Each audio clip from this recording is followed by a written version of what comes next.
new incoming White House Chief of Staff, Reince Priebus. Mr. Priebus, first of all, congratulations on the new job. Well, good morning, Chuck. Appreciate you having me on. Let me start with the meeting with Mitt Romney. Is it fair to conclude, I've talked to a few people close to your campaign, but we're talking to you, and that is simply that it's Rudy Giuliani or Mitt Romney for Secretary of State. Is that fair to conclude? Look, I think if you see the entire picture here, what I think Americans should take from this is the fact that we've got a President-elect Trump that wants to bring all Americans together. He started with that speech that he gave on Wednesday morning, very graciously saying, no matter who you are, no matter what your background is, I'm going to be here for you, make you proud of our country. And what you saw with Mitt Romney, people like obviously Ted Cruz coming in, is a continuation of this bridge building and this scene that all Americans should take in, that he wants to bring us all together. The meeting with Mitt Romney itself, though, I will tell you, was a very good meeting. It was gracious and personable, and it was very sincere, and it was productive. So we don't know where it will lead right now, but I can tell you that it was a great first step, and people should be proud of the way things are going here in President-elect Trump's operation. Would it surprise you if President-elect Trump selected Mitt Romney for Secretary of State? You know, look, I'm not sure who he's going to select, but I do know he's talking to the right people. Giuliani, General Keane, General Kelly. He's talked to Mitt Romney, obviously, and we'll see, Chuck, where it goes. But it's a good sign for all Americans. All right, I want to talk about, obviously, Donald Trump ran, especially at the end, on the phrase, he used it a lot, drain the swamp. But there's a number of moves that have happened this week that call that into question, perhaps some conflicts of interest. His daughter, Ivanka, was seen pictured at the meeting with the Japanese Prime Minister. There is some businessmen from India who have deals with the President-elect's organization, Trump Organization. They had a meeting with the President-elect, took pictures of it, sort of creating this idea that maybe they'll end up profiting off of the Trump name now that he's president in India. How are you organizing a divestment or a blind trust right now of Donald Trump and his businesses? We're not going to get into the details of that, but that is being handled, and there is nothing being discussed of any import. The meeting How do we know that? Simply cursory. Because you didn't bring the press in, by the way. The meeting was cursory. And look, all of these things, all these rules are going to be followed, Chuck. There is going to be no violation of any of these rules. I can assure you of that.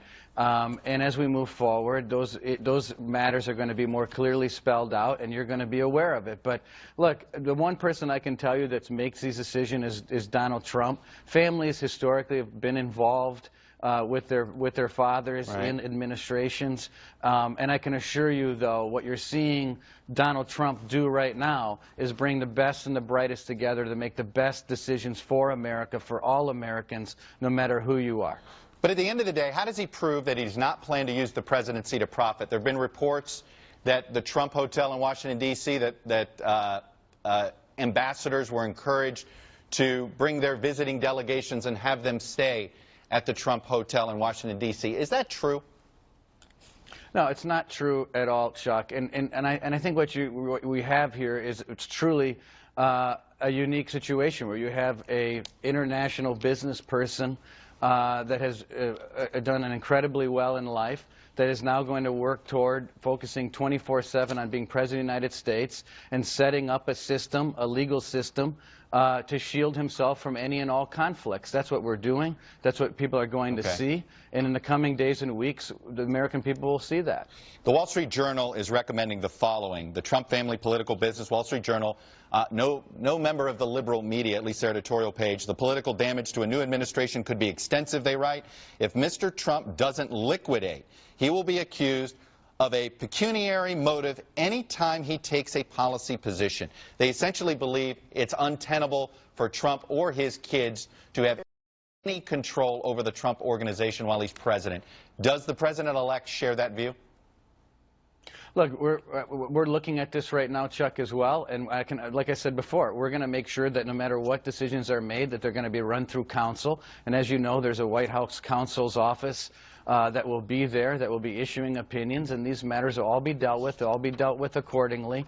And Donald Trump, our new president, is going to spend every hour, every minute of the day making America proud of where we're going and making America great again, but also making the decisions that benefit everyone the most in this country. So I think we're just getting ahead of ourselves a little bit, but I can assure you the work will continue, and the best and the brightest will continue to be brought together no matter their background, their political affiliation, and all the rest. Let me ask you a question about the appointment of General Mike Flynn to National Security Advisor. Essentially, there are two corner offices in the White House. You're going to be in one. He's going to be in the other. In February, Flynn posted a video listing bombings perpetrated by Muslims with the comment, "Fear of Muslims is rational." Can you equivocally rule out a registry for Muslims?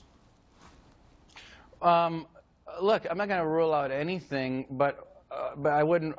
We're not going to have a registry based on a religion. But what I think what we're trying to do is say that there are some people, certainly not all people, Chuck. There are some people that are radicalized, and there are some people that have to be prevented from coming into this country. And Donald Trump's position, President Trump's position, is consistent with bills in the House and the Senate that say the following. If you want to come from a place or an area around the world that harbors and trains terrorists, we have to temporarily suspend that operation until a better vetting system is put in place.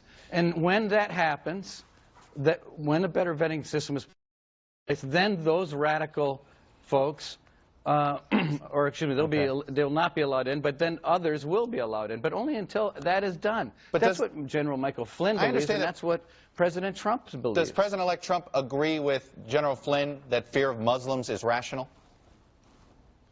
Well, he believes that no faith in and of itself should be judged as a whole, but there are some people in countries abroad that need to be prevented from, there are some people that need to be prevented from coming into this country. So I think that's where 99% of Americans are at. All right. Reince Priebus, the next White House Chief of Staff. Appreciate the time, and thanks for coming on and sharing your views.